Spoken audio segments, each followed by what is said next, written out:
The last basic embouchure type is characterized by a mouthpiece placement low enough that the lower lip predominates, anywhere from just over 50% lower lip to as much as 90% lower lip inside the mouthpiece.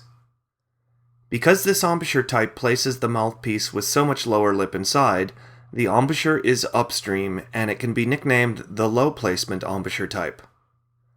The embouchure motion for the low placement type is almost always to pull the lips and teeth downward towards the chin to ascend, and push them up towards the nose to descend. The horn angle for this type can be in any direction, but it is very common to find players with a horn angle close to straight out. Players who have the anatomy that makes this embouchure type work best for them are more rare than the downstream types, but are still a sizable minority of brass players. This trumpet player is a good example of a low placement embouchure type. His mouthpiece placement is quite low on the lips, with the upper rim in contact with his upper lip. Because of the predominance of lower lip inside the mouthpiece, the airstream is blown up. This low placement embouchure type example has the more common straight out horn angle for upstream players. His embouchure motion of pulling the mouthpiece and lips together down to ascend and up to descend is easily seen. This next trumpet player is also a good example of the low placement embouchure type. His mouthpiece placement is also right on the red of his upper lip. His embouchure motion of pulling the mouthpiece and lips together down to ascend and pushing them up to descend is also easy to spot.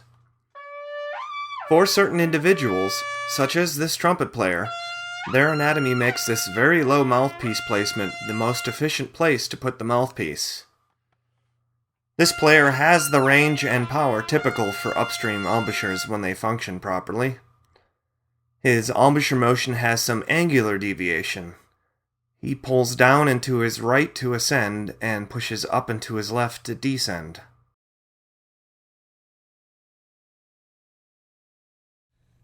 This player is a good example of the low placement embouchure type on French horn. Her mouthpiece placement is fairly low and is definitely upstream. Her embouchure motion of pulling the mouthpiece and lips together down to ascend and up to descend is also very easy to spot. She also has a common low placement type problem.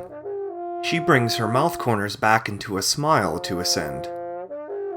Stretching the lips like this causes problems, including difficulties with endurance and a high range cap. Regardless of the player's embouchure type, it is best to keep the mouth corners locked in place for the entire range.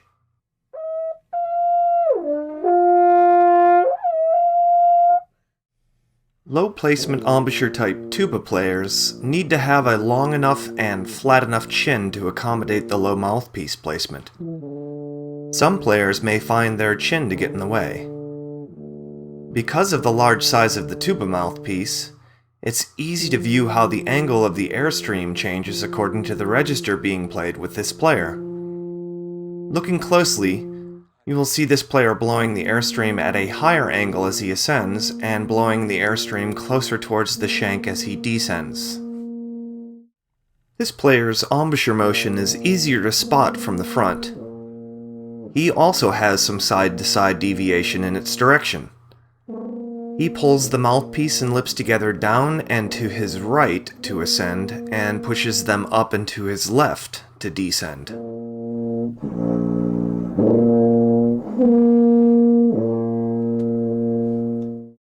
Low placement type brass musicians often find their upper register to be quite easy, although they sometimes find it difficult to play in the low register. Their tone quality is usually pretty bright, and many low placement players who want a darker sound choose bigger equipment to help. This embouchure type is a little more sensitive than the downstream types. When things are working correctly, playing can feel quite effortless, but when it's a little bit off, it can be a nightmare.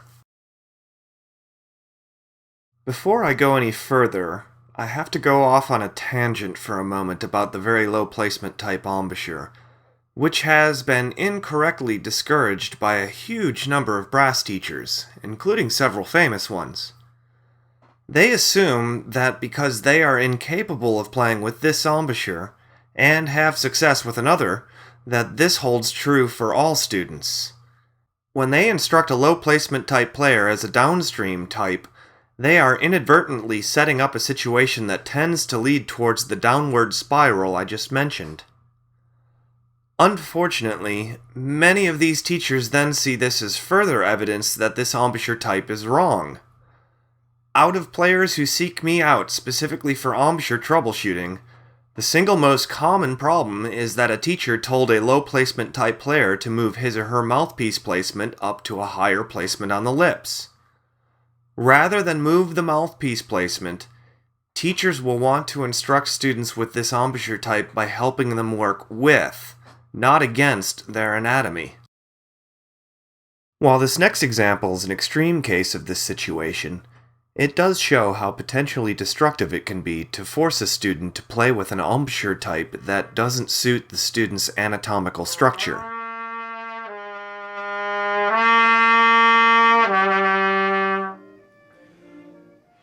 When this trumpet student began lessons with a new teacher, she immediately asked him to move his mouthpiece placement off his upper lip. About a year later, he developed an uncontrollable tremor in his embouchure formation.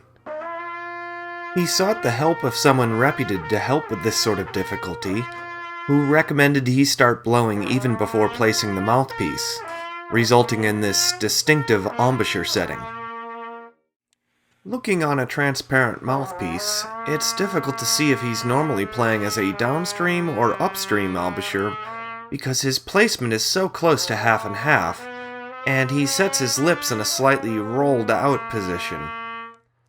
Moving his mouthpiece higher on the lips makes his tremor worse, but moving the placement so that his embouchure functions as a low placement type seems to help.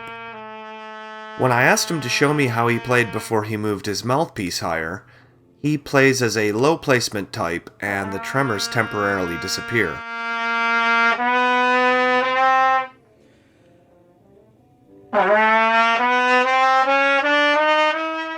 I was unable to work with this student for more than one short session, but I believe that his problems were both caused and exacerbated by well-intentioned, but ultimately ignorant advice. My suggestion for this student after the single brief session I got to work with him was to work on strengthening his embouchure formation, set the mouthpiece with the lips already in position, and let his mouthpiece placement go back to where it was before.